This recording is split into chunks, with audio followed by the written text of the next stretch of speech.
9th chapter, Bholi. From her very childhood, Bholi was neglected at home. ताकि शुरुआत से ही, from her very childhood, अपने बचपन के शुरुआत से ही भोली है वो घर के ऊपर एक नकार दी गई बच्चे की तरह थी। मतलब बचपन से ही भोली को उसके घर में अवहेलना की जाती थी, मतलब उसे नकार दिया जाता था, उस पर ध्यान नहीं दिया जाता था। Why did her teacher take special interest in her? उसकी जो अध्यापिका है वो उसके अंदर स्पेशल इंटरेस्ट क्यों लेती है, उसके अंदर विशेषकर रुचि क्यों लेती है, उसे क्यों वो विशेष रुचि विशेष लगाव रखती है। Did भोली measure up to her teacher's expectation? क्या जो भोली है अपनी अध्यापिका की आशाएं हैं, उन आशाओं के ऊपर क्या वो खरी उतरेगी, उन आशाओं को क्या पूरा करेगी। ये जो लेसन है बेटा भोली नाम की एक लड़की के बारे में, उसके बारे में आप लोगों को बताया जाएगा इस लेसन के अंदर। Her name was Sulekha. Sulekha किसका नाम है, ये भोली का। But since her childhood everyone had been calling her Bholi the सिंपल्टन। सिंपल्टन का मतलब होता है बेटा पिछड़ा हुआ। हर नेम वाज सुलेखा, उसका नाम सुलेखा था, परंतु बचपन से ही हर आदमी उसे भोली कहकर पुकारते थे। जिस भोली का मतलब क्या होता है, सिंपल्टन मतलब पिछड़ा हुआ। She was the fourth daughter of numberdar Ramlal.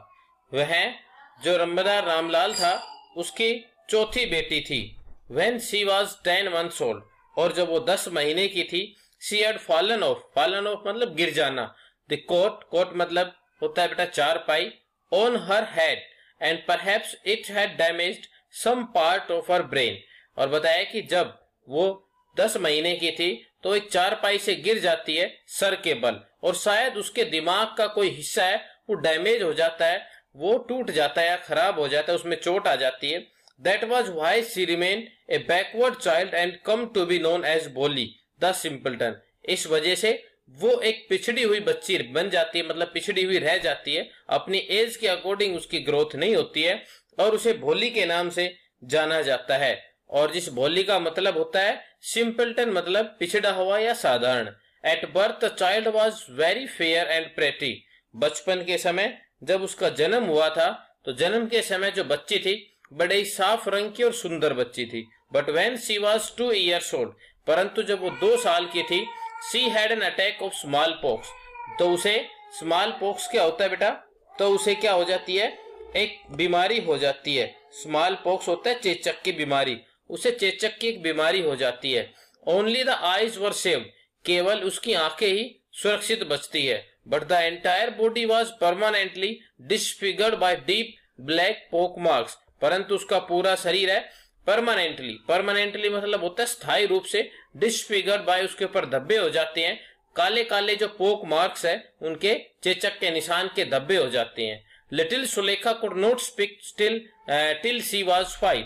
छोटी सुलेखा है वह तब तक नहीं बोल पाती है जब तक वह 5 साल की नहीं हो जाती है। And when at last she learn to speak, और जब अंत में उसने बोलना सीखा तो शी स्टैमर्ड मतलब होता है हकलाना, तो वह हकलाती थी। The other children often made fun of her, mimicked मतलब होता है नकल करना, हर। और बताया कि दूसरे जो बच्चे थे उसका मजाक बनाते थे और उसके जो बोलने का तरीका था उससे नकल करते थे। As a result she talk very little, और इसके परिणाम स्वरूप वह बहुत कम बोलती थी, कोई उसकी नकल ना करे इसलिए बहुत कम बोलती थी। रामलाल हैड 7 चिल्ड्रन, रामलाल के 7 बच्चे थे। 3 sons एंड 4 daughters, 3 लड़के और 4 लड़कियां। And the youngest of them was भोली, और उनमें सबसे छोटी भोली थी। इट वाज ए प्रोस्पेरियस मतलब होता है बेटा संपन्न, पैसे वाला, farmers household, and there was plenty to eat and drink. ये जो घर था एक संपन्न किसान का घर था जहां पर खाने पीने की अच्छी मौज थी, मतलब अच्छी चीज थी, मतलब वहां पर खाने पीने की भरपूर मात्रा थी। ऑल द चिल्ड्रन एक्सेप्ट भोली वर हेल्थी एंड स्ट्रॉन्ग, सारे बच्चे भोली को छोड़कर मजबूत, ताकतवर और स्वस्थ थे। The sons had been sent to the city to study in the schools and later in colleges, और बताया कि जो लड़के हैं उन्हें शहर भेजा गया पढ़ने के लिए स्कूलों में और बाद में फिर कॉलेज में। ऑफ द डॉटर्स, और जहां तक डॉक्टर की बात है, उनकी बेटियों की बात है, राधा द एल्डेस्ट, सबसे बड़ी थी वो राधा थी, हैड ऑलरेडी बीन मैरिड, जिसकी पहले से शादी हो चुकी है, and the second daughter Mangla married marriage had also been settle, और बताया कि दूसरी बेटी जो मंगला है उसकी भी जो शादी है वो तय कर दी गई है। And when that was done, और जब उसकी शादी हो जाएगी तो Ramlal would think of third, तब रामलाल है चंपा, जो तीसरी बेटी चंपा है उसके बारे में सोचेगा। देवर गुड लुकिंग, वे सारी सुंदर है दिखने में, हेल्थी गर्ल, स्वस्थ है, लड़कियां स्वस्थ है, and it was not difficult to find the bride groom for them, और इसलिए उनके लिए दूल्हा ढूंढना मुश्किल नहीं है। But Ramlal was worried about Bholi, परंतु रामलाल को भोली की चिंता थी। She had neither good looks nor intelligence, न तो वो सुंदर दिखने में थी और न ही वो चालाक थी, मतलब समझदार थी। Bholi was 7 years old when Mangla was married, जब मंगला की शादी हुई थी तो भोली की उम्र 7 साल थी। The same year A primary school for girls was open in their village, और उसी साल उनके गांव में एक प्राथमिक पाठशाला लड़कियों के लिए खुलती है। The tehsildar sahib come to perform its opening ceremony, tehsildar sahib है वो इसकी ओपनिंग सेरेमनी है उसके अंदर पार्टिसिपेट करते हैं, उसमें आते हैं। ही सेड टू रामलाल, उसने रामलाल से कहा, as a revenue official you are the representative of the government in the village and so you must set an example to the villagers, इसलिए उसने कहा कि तुम क्या हो, एक सरकारी प्रतिनिधि हो, और एक सरकारी प्रतिनिधि के होने के नाते, रेवेन्यू मतलब होता है बेटा राजस्व, स्टेट ऑफ इनकम मतलब तुम एक अच्छे खाते पीते हो, तुम्हारे पास पैसे की कमी नहीं है, और तुम एक सरकारी मुलाजिम भी हो, सरकारी आदमी भी हो, तो तुम्हें क्या करना चाहिए, गांव वालों के सामने एक उदाहरण पेश करना चाहिए। You must send your daughters to school, तुम्हें अपनी लड़कियों को स्कूल में भेजना चाहिए। That night when Ramlal consulted his wife, इस रात जब रामलाल है अपनी वाइफ से, अपनी पत्नी से विचार विमर्श कर रहा था, तो शी क्राइड, वो चिल्लाई, आर यू क्रेजी, क्या तुम पागल हो रहे हो, if girls go to school who will marry them, अगर लड़कियां स्कूल जाएगी तो उनसे शादी कौन करेगा। But Ramlal had not the craze to disobey the tehsildar, परंतु रामलाल के पास इतना साहस नहीं था कि वे तहसीलदार की आज्ञा की अवहेलना कर सके। At last his wife said, और अंत में उसकी पत्नी ने कहा, I will tell you what to do, मैं तुम्हें बताऊंगी कि तुम्हें क्या करना है। सेंड भोली टू स्कूल, भोली को स्कूल भेज दो, as it is there is little chance of her getting married, और बताया कि क्योंकि उसकी शादी के होने के बहुत कम चांस है।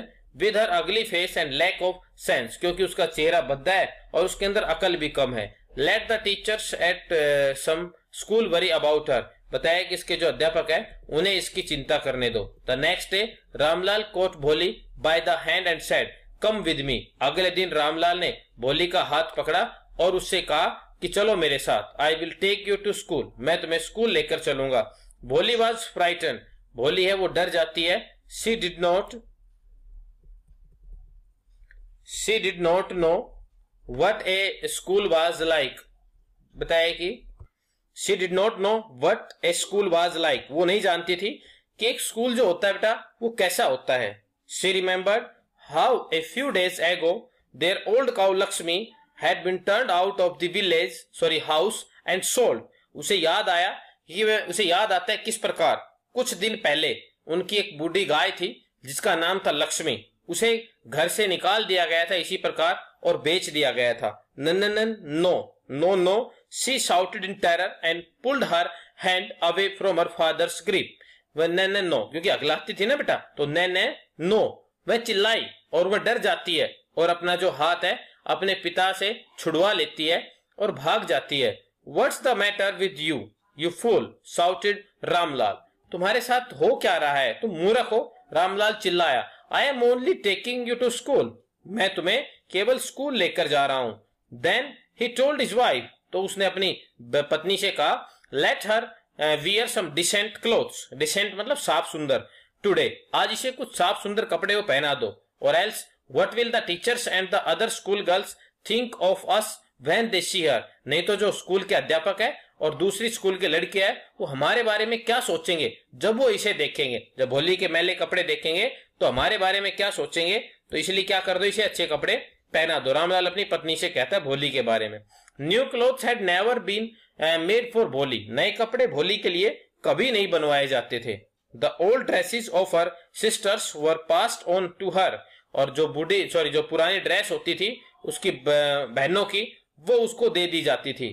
No one care to mend और वॉश हर क्लोथ्स, उसके जो कपड़े हैं उनका रख रखाव, या फिर मतलब मेंड मतलब उनकी मरम्मत करना, कहीं से कट फिट जाते हैं तो उनको सीलना, ये सब कुछ करना, या फिर उसे धुलने के लिए कोई भी आदमी है इसकी कोई परवाह नहीं करता था कि चाहे कुछ भी हो, लेकिन उसके कोई केयर नहीं करता था उसकी मरम्मत करने में या कुछ भी। But today she was lucky to receive a clean dress with her which had shrink, shrink का मतलब तो सिकुड़ जाना, after many washing and no longer fitted Champa.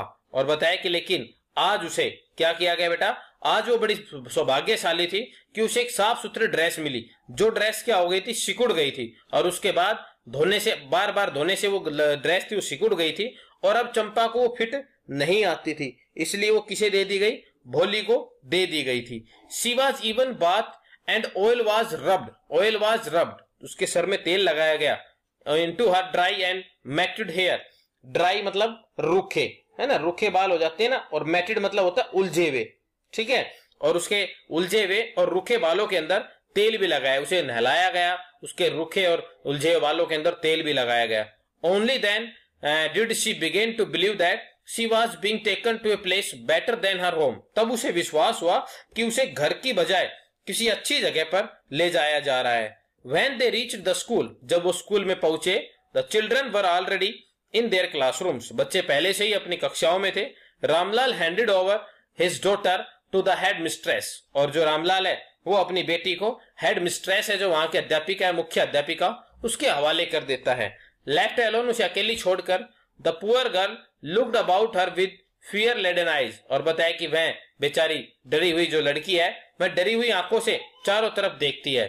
There were several rooms, वहाँ बहुत सारे कमरे थे, and in each room girls like her squatted on mats, squatted मतलब आलती पालती मार कर जो बैठ जाते हैं उसको कहते हैं, मैट मतलब दरी के ऊपर बैठी हुई थी, टाट जो टाट पट्टी होती है उसके ऊपर, और वहां पर बहुत सारे कमरे थे, और प्रत्येक कमरे के अंदर उसके जैसी लड़कियां ही मैट के ऊपर बैठी हुई थी। रीडिंग फ्रॉम बुक्स और राइटिंग ऑन स्लेट्स, किताबों से पढ़ रही थी और स्लेटों पर लिख रही थी। The headmistress asked Bholi to sit down in a corner in one of the classrooms, और जो हेड मिस्ट्रेस है उसने भोली से कहा कि कोई की एक क्लास के कोने के अंदर तुम बैठ जाओ, किसी भी एक क्लास के कोने के अंदर तुम बैठ जाओ। Bholi did not know what exactly a school was like and what happened there, Bholi नहीं जानती थी कि एक स्कूल है वो क्या होता है और वहां पर वास्तव में होता क्या है, मतलब स्कूल क्या होता है, स्कूल में क्या करवाया जाता है, भोली नहीं जानती थी। But she was glad to find so many girls almost of her own age present there, परंतु वह इस बात से खुश थी यह पाकर कि बहुत सारी लड़कियां वहां पर थी जो लगभग उसके जैसी उम्र की ही थी। She hoped that one of these girls might become her friend, और उसको ये आशा थी कि उनमें से कोई एक लड़की है उसकी दोस्त बन जाएगी। The lady teacher who was in the class was saying something to the girls but Bholi could understand nothing, lady teacher जो थी वो उस क्लास के अंदर कुछ बता रही थी लड़कियों को, परंतु भोली उसे कुछ नहीं समझ सकी। She looked at the pictures on the wall, वह जो पिक्चर थे वॉल के ऊपर, दीवारों पर पिक्चर्स है, उनको देखती है। द कलर्स फैसिनेटेड हर, और जो कलर है वो जो रंग थे वहां पर वो उसको बहुत अधिक आकर्षित होते, मतलब उनकी तरफ, फैसिनेटेड का मतलब होता है उनकी तरफ आकर्षित हो जाती है, लुभावने हो जाते हैं उसके लिए। The horse was brown just like the horse on which the tehsildar had come to visit their village, जो वहां पर घोड़ा बना हुआ था वो भूरे रंग का था, बिल्कुल उसी घोड़े के जैसा जैसा तहसीलदार साहब का था, जो तहसीलदार साहब उनके घर में, उनके गांव में आए हुए थे।